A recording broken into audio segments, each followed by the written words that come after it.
کہ مولانا ایسے بیٹھ کے چلا رہا ہے، حالات دیکھتا نہیں ہے. فلسطین میں ان کے ٹکڑے ہو رہے ہیں، شام کو تباہ کر کے رکھ دیا گیا ہے، عراق میں ان کے جنازے نکلتے ہیں، افغانستان کو توڑ کر رکھ دیا گیا ہے، اور یہ مولانا چلا کر کہتا ہے اسلام پوری دنیا اس بات کی ہے. میرے عزیزوں، حالات اس طرح کے اگر بن جائے، دنیا چمتکار دکھانے لگ جائے، تو اپنے ایمان سے ہاتھ مت دھو بیٹھنا.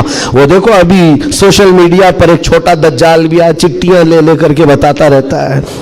چھوٹا دجال، بڑا دجال آنا باقی ہے جو پانی برسا کے بھی دکھائے گا، سبزہ اگا کر کے بھی دکھائے گا، اور ایک آدمی کو مار کر زندہ کر کے بھی دکھائے گا. یہ حدیث پاک میں ہے. تم ابھی چھوٹے دجالوں پر بک گئے تو بڑے دجال کے ساتھ کیا ہوگا؟ اس لیے آج جمے رہو. ارے چٹیاں یہ تو بہت پرانی بات ہے، پھینکو پیٹ پیچھے، کہو ہمیں ہمارے نبی نے بڑے دجال کے لیے بھی پہلے سے تیار فرمایا. ہم ایمان رکھتے ہیں اللہ کی ذات پر، ہم ایمان رکھتے ہیں اللہ کی ذات پر کہ وہ موت و حیات کا مالک صرف رب ذوالجلال ہے. میرے عزیزو، یہ حالات پر میں نے صرف اس لیے بات کی کہ آپ قیامت کے قریب جو ہونے والا ہے، حضور فرماتے ہیں ویل للعرب من شر قد اقترب. حضور پاک فرماتے ہیں عربوں کے لیے تباہی ہے کہ ان قریب وہ ایک ایسی برائی کی طرف جائیں گے جو ان کو جہنم میں لے جائے گی، عربوں کے لیے. اور حضور صلی اللہ علیہ وسلم نے یہ بھی فرمایا، حدیث پاک ہے، قیامت اس وقت تک نہیں آئے گی جب تک کہ عرب کے کچھ قبیلے بت پرستی نہ کرنے لگ جائیں.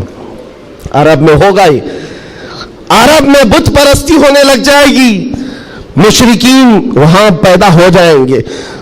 یہ حدیث میں 1400 سال پہلے میرے آقا نے فرمایا. تو تم کبھی ان کو جبے کبوں میں دیکھ کر، پوجا پاٹ کو دیکھ کر یہ مت سمجھنا اسلام فلیکسیبل ہے، اسلام میں سب کچھ ہو سکتا ہے. وہ تو آپ نشے کے اڈے بھی کھول لیں گے، اور کھول رہے ہیں. شراب پر سے پابندی ہٹا کر کے سعودی عرب میں اب شراب بیچنے پر بھی بات آ گئی. عورتوں کا حجاب ختم ہے، مشرکین کا داخلہ ممنوع تھا، لیکن اب مدینہ رسول میں بھی مشرکین کا آنا اور اس کی اجازت دے دی گئی ہے. یہ ساری قیامت کے قریب کے حالات جو حضور نے پہلے بیان فرمائے.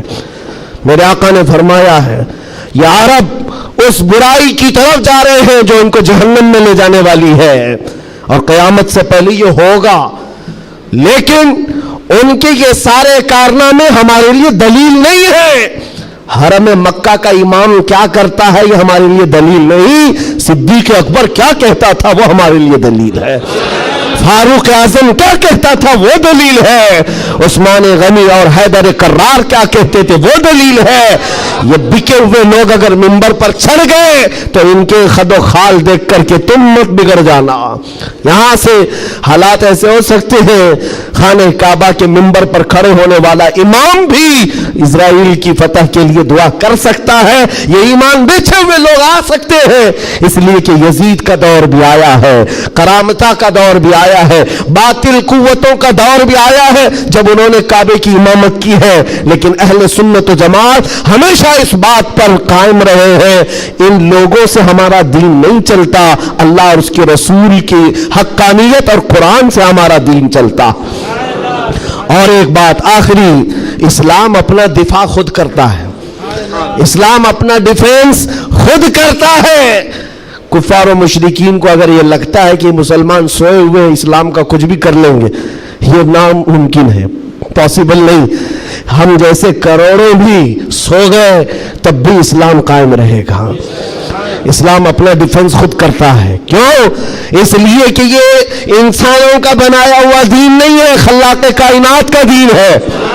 اور قرآن میں رب تعالیٰ نے فرمایا یریدون لیطفئوا نور اللہ بافواہہم، لوگ اپنے منہ کے پھونکوں سے اسلام کا چراغ بجھانا چاہتے ہیں اور اللہ اپنا چراغ مکمل کر کے رہے گا. ولو کرہ الکافرون، اگرچہ کافر ناپسند کرے. اور ایک بات سن کر کے جائے، میرے رب کا وعدہ ہے قرآن پاک میں، یہ دین اسلام پوری دنیا پر غالب آ کر رہے گا، آ کر رہے گا. یہ بات میں نے کئی جگہ اسٹیجوں پر کی تو کچھ لوگوں نے کہا بھی تھا جو نان مسلم ہیں، انہوں نے کہا تھا کہ یہ مولانا ایسے بیٹھ کے چلا رہا ہے، حالات دیکھتا نہیں ہے، فلسطین میں ان کے ٹکڑے ہو رہے ہیں، شام کو تباہ کر کے رکھ دیا گیا ہے، عراق میں ان کے جنازے نکلتے ہیں، افغانستان کو توڑ کر رکھ دیا گیا ہے، اور یہ مولانا چلا کر کہتا ہے اسلام پوری دنیا میں غالب آ کر رہے گا۔ یہ اپنا محلہ نہیں بچا پاتے، پوری دنیا کی بات کرتے ہیں۔ ظالموں تمہیں خبر کیا ہے؟ اسلام زندہ ہوتا ہے ہر کربلا کے بعد۔ تاریخ یہ بتاتی ہے اگر اسلام کو ختم ہونا ہوتا رسول اللہ کے نواسی کی شہادت کے بعد ختم ہو جاتا، علی اصغر علی اکبر کی شہادت پر ختم ہوتا۔ جب رسول اللہ کے گھرانے کی شہادت پر اسلام نہیں رکا، ہمارے ہزاروں کے قتل پر کبھی اسلام نہیں رک سکتا۔ ایک غزہ ایک فلسطین کیا، ہزاروں غزہ تم اس زمین پر قائم کر کے دکھا دو، تب بھی میرا چیلنج ہے، اسلام تھا، اسلام ہے اور اسلام رہے گا۔ اسلام تھا، اسلام ہے، اسلام رہے گا۔ نبی پاک صلی اللہ تعالی علیہ وسلم کا لایا ہوا یہ وہ حسین شجر ہے جس کی جڑیں تحت الثرى میں ہے اور جس کی شاخیں اوج ثریا پر ہے۔ اس کے پتے کو ہلانا بھی مشکل ہے۔ لوگ آج یہ سمجھ کر کے بیٹھے مسلمانوں کو مارنا اس کا مطلب اسلام ختم ہونا، ایسا نہیں ہے۔ مسلمانوں کا قتل اسلام کا قتل نہیں ہے۔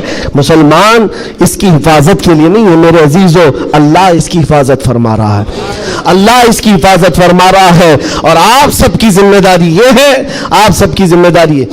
ایک سوال کا جواب اور بھی، کسی کے ذہن میں یہ چیز آتا ہے، یہ سوال آتا ہے تو اس کے اطمینان کے لیے کہہ رہا ہوں، بار بار یہ کہتے ہیں اچھا آپ کا دین حق پر ہے، آپ کا خدا حق ہے، آپ کا رسول حق ہے، تو اتنے مارے کیوں جاتے ہیں تم لوگ؟ یہ سوال کرتے ہیں کچھ گیدڑ بھپکی لوگ، ایسے سوال کرتے ہیں کیوں تم لوگ سب جگہ مارے جاتے ہو؟ ان کو ایک ہی بات کہنا، میرے عزیز تجھے پتہ نہیں ہے ہم پروانے ہیں، مرنے کے لیے ہی پیدا ہوتے ہیں۔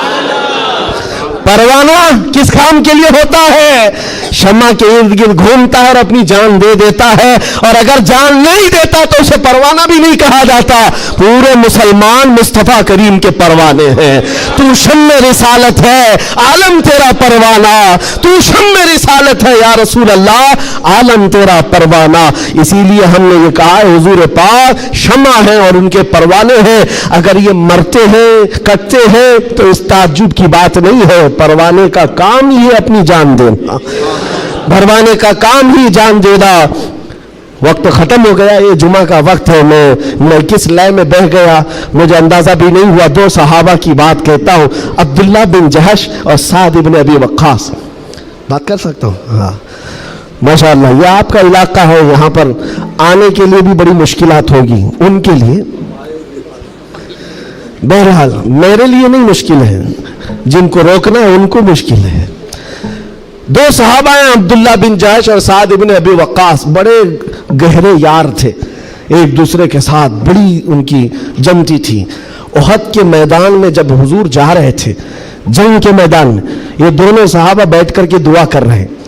بس میں اس پر ختم کر دوں گا میرے عزیز، دونوں ساتھی ہیں، دعا کر رہے ہیں، مصلی بچھائے۔ سعد بن ابی وقاص کہتے ہیں عبداللہ بیٹھ، میں دعا کرتا ہوں تو آمین کہنا۔ عبداللہ بن جہش کہتے ہیں ٹھیک ہے، تیری دعا کے بعد میں دعا کروں گا، تم آمین کہنا۔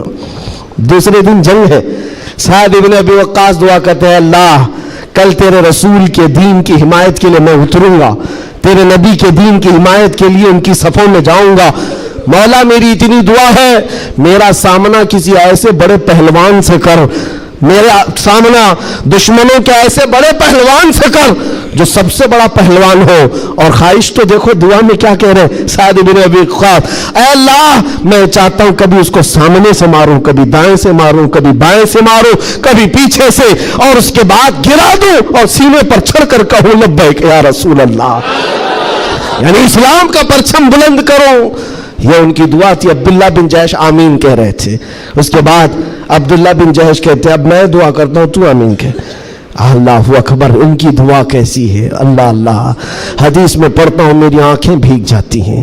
عبداللہ بن جہش کہتے ہیں اے اللہ کل تیرا رسول میدان میں اتر رہا ہے، اور احد کے میدان میں جب میں تیرے دین کی حمایت کے لیے اتروں